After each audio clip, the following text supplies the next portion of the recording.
kasih Bu Ketua, Prof. Nurdin, Wakil Ketua, rekan-rekan anggota Komisi 6 DPR, Pak Dirut Minaidi, Dirut Timah, dan seluruh jajaran direksi. Saya sebut dulu lah, Pak Dilo, orang lama. Bapak Ibu sekalian yang saya hormati. Pertama, di periode lalu saya juga anggota Panja Timah ketika ada persoalan timahnya. Jadi memang kalau dari sisi korporasi, masalah utama adalah persoalan harga, Pak. Harganya kadang naik, tapi kadang turun. Ini adalah ciri-ciri terjadinya banyak illegal trading di kawasan, sehingga pada waktu di pasar komoditas itu oversupply, akhirnya harga turun. Nah, oleh karena itu nanti akan saya mungkin ceritakan sedikit terkait dengan situasi lapangan yang pernah saya turun ke lapangan secara langsung. Yang kedua, sebagian besar pasar kita dipengaruhi oleh Cina. Karena memang pasar utamanya adalah untuk manufaktur elektronik. Itu adalah pasar utamanya Timah. Dan situasi saat ini mungkin lebih tertekan lagi atau bahkan bisa menjadi peluang mungkin. Mungkin tergantung Pak Dirut yang tadi menyampaikan akan melakukan kajian dan pendalaman secepat-cepatnya. Nah, menurut saya ini harus komprehensif terkait juga dengan objektivitas marketnya seperti apa gitu, sehingga kemudian tidak mengganggu terhadap harga yang berlaku di market. Bu, ini niatin saya aja gitu. Bu Direktur, Bu Silvi, Bu Seli, Bu Seli, Silvi, Bu Seli, Bu Seli, Seli bener. Ada juga Pak Dirut. Jadi ini dua hal yang menurut saya ini menjadi persoalan utama. Selain tentu kalau kita melihat kepada tata kelola, ini yang masih jauh dari good corporate governance. Jadi masih jauh. Kami mengunjungi pada waktu itu mengunjungi lokasi yang dikerjasamakan. Kerjasama pun saya kira sangat longgar. Ini sekaligus ke Pak Nur, Pak Dirut Timah yang baru, dan bahkan rapat di sini saya katakan, kalau para dirut tidak mampu memahami situasi dan kondisi lapangan hari ini, maka jangan harap Anda bisa memperbaiki terhadap tata kelola dan tata niaga Timah ini. Gitu. Karena sangat aneh, justru kalau melihat dari peta potensi Timah berada banyak di Indonesia, tetapi juga ekspor dari Malaysia juga tinggi gitu. Kan ini aneh gitu. Nah, yang kedua, konsesi milik Timah itu sangat besar. Dan betul tadi Pak Prof. Nurdin Halid itu menyampaikan bahwa memang lautnya itu kasat mata. Kita bisa melihat secara langsung kok di situ. Bagaimana di darat juga, di wilayah konsesi masih ada pihak-pihak lain yang juga menambang. Memang betul yang menambang rakyat. Tapi di belakang rakyat inilah yang sesungguhnya mengambil keuntungan itu, Pak. Saya setuju kalau misalkan ada penambang-penambang yang ilegal, menyangkut rakyat, dilegalkan, diorganisir, dan kemudian ini bisa dirangkul menjadi bagian dari PT Timah, saya kira saya setuju. Tapi kalau mereka kemudian atas nama rakyat, tapi yang mengambil keuntungan pihak lain, oknum-oknum tertentu, saya kira ini yang tidak bisa ditolerir. Kalau Dirut Min-ID-nya bintang 3, Dirut Timahnya juga bintang berapa Pak Nur? Oh, kolonel, perang berarti itu namanya. Perintah jenderal, kolonel perang ini gitu. Nah, ini yang menurut saya ini yang harus diperangi, dan tidak sulit-sulit amat menurut saya. Dulu rekomendasi panja itu sebetulnya ini tinggal penata kelolaan gitu. Karena tidak sulit-sulit amat, masyarakat bisa didekati, bisa diajak bicara selama hajat hidup mereka juga bisa kita penuhi dengan cara-cara yang benar gitu. Nah, yang berikutnya saya coba, kita dulu siapa yang ikut ya? Nah, dengan Bu Rike. Kami terus ke pinggir pantai melihat bagaimana eksploitasi yang ada di laut. Itu kan masih relatif virgin lah. Karena belum sepenuhnya dieksploitasi di laut. Dan bahkan kalau melihat kapal-kapal yang dimiliki oleh PT Timah, sesungguhnya jauh dibandingkan dengan kapal-kapal yang dimiliki oleh pihak swasta.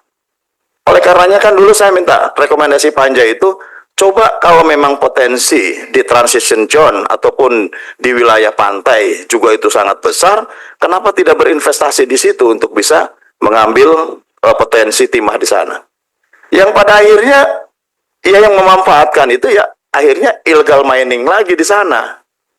Bapak dapat melihat Pak, di sebelah sana tuh ada kapal yang sesungguhnya itu bukan PT Timah. Loh, kok dibiarkan gitu loh?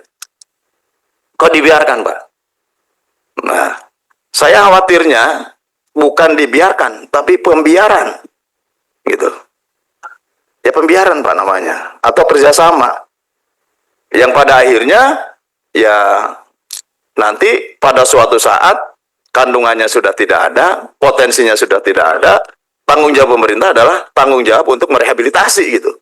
Bukan keuntungannya tidak dapat, tapi ada tanggung jawab rehabilitasi. Kan rugi kita negara, sebagai negara rugi. Dan menurut saya ini menjadi kesalahan kita bersama. Jangan sampai perjalanan sejarah Pak Dirut yang saya kira ini penuh harapan gitu ya, tapi kemudian sama seperti manajemen yang lama gitu. Dan ini memang harus lebih terbuka, harus lebih terbuka. Gak bisa lagi suatu hal yang ini menjadi hajat hidup masyarakat banyak sebagai sumber pendanaan dan pembiayaan untuk negara, tetapi semuanya sempat tertutup gitu.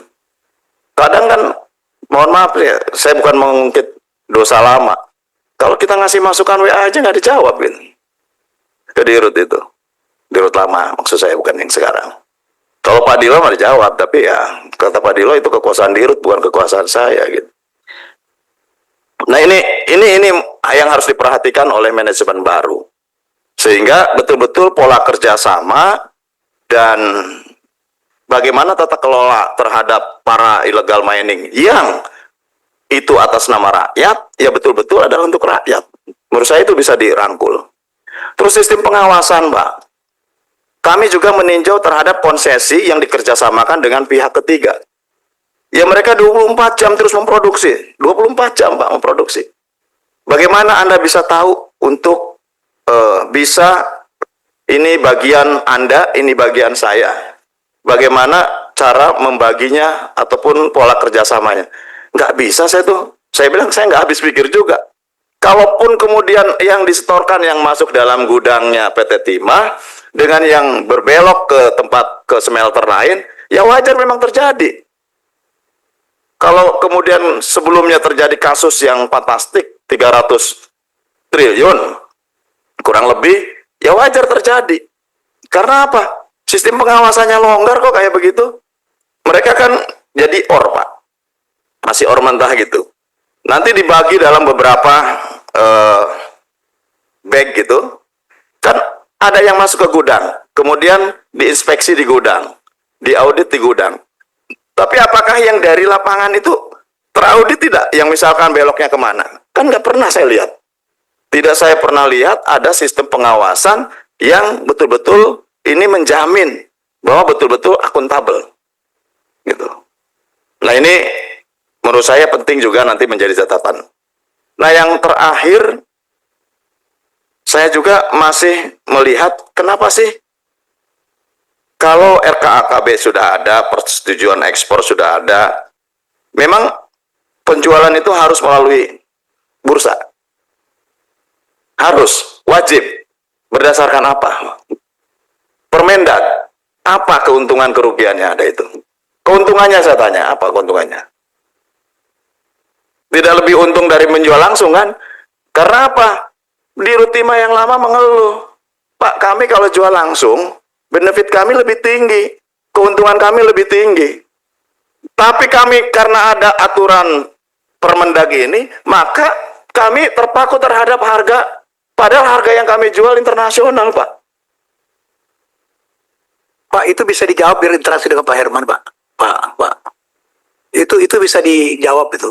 Nah, kita selesaikan juga. Iya. Biar kita bisa ada solusi. Nanti dulu biar selesai dulu. Ya. Jadi seru memang. Dulu kita nggak tuntas, panjangnya kepotong masa periode habis, Bu. Jadi nanti kita bikin panjang lagi aja. Bikin Pak. Ya. Nah, oleh karena itu menurut saya ini perlu menjadi keputusan politik kita di sini. Menjadi catatan penting bagi Komisi 6. Nggak usah kalau di pemerintah atau di BUMN kan mungkin kurang etis lah kalau mengkritisi terhadap peraturan yang terbit dari pemerintah. Nanti kita rapat dengan Kementerian Perdagangan dan membahas persoalan ini karena ini menyandra sebetulnya. Menyandra keuntungan bagi PT Timah gitu. Nah, ini yang menurut saya nanti coba kita bicarakan dan mungkin tidak bisa dituntaskan dengan mitra. Saya kira itu, dan banyak hal, Pak. Kalau mau nanti hasil rekomendasi Panja Timah dibuka kembali. Dibuka kembali rekomendasinya, mungkin ini juga nanti bisa hal yang baik untuk dilakukan pengembangan peningkatan di wilayah Bapak gitu ya. Dan saya kira yang terakhir kali ini, satu lagi tadi saya terpikirkan, bahwa memang yang harus dibangun dengan PT Timah itu adalah hilirisasi bukan hanya sampai kepada smelter. Kalau mau stabilitas harga timah itu bisa kita jaga, maka harus sampai kepada hilirisasi manufacturing. Manufacturnya harus ada, Pak. Mungkin bisa lebih agresif. Pemasaran di PT Timah harus melakukan kerjasama dengan perusahaan-perusahaan elektronik di luar negeri. Di Cina, di Korea Selatan, karena sekarang lebih banyak untuk elektronik, terutama terkait dengan handphone ini kan sebagian besar juga dibutuhkan timah. Jadi bagaimana nanti kerjasama langsung dengan pihak-pihak user yang ini menjadi end product, itu kan akan lebih memiliki nilai tambah gitu ya. Dan kemudian bisa dikerjasamakan dengan catatan bahwa bursanya menurut saya ini harus kita evaluasi. Khusus timah bisa saja, timah dikecualikan karena selama ini menyandra terhadap harga timah dan keuntungan bagi PT Timah, menurut saya ini harus dievaluasi. Hilirisasi penting, tetapi lebih penting sampai end product supaya nilai tambahnya tinggi. Dan kalau potensi saya tanya masih banyak, Pak, masih besar, Pak. Cuman kalau eksploitasinya besar-besaran, harganya jatuhnya juga terlalu dalam. Oleh karena memang ini harus diatur dengan baik. Kami mendukung penuh langkah-langkah yang akan dilakukan oleh manajemen baru, dan saya kira kita bisa meneruskan sistem pengawasan ataupun fungsi pengawasan kita di Komisi 6 ke depan dengan bagaimana kita mendorong supaya PT Timah kembali berjaya dan tentu bisa memberikan dukungan fiskal bagi negara dan mensejahterakan bagi rakyat. Terima kasih. Assalamualaikum warahmatullahi wabarakatuh.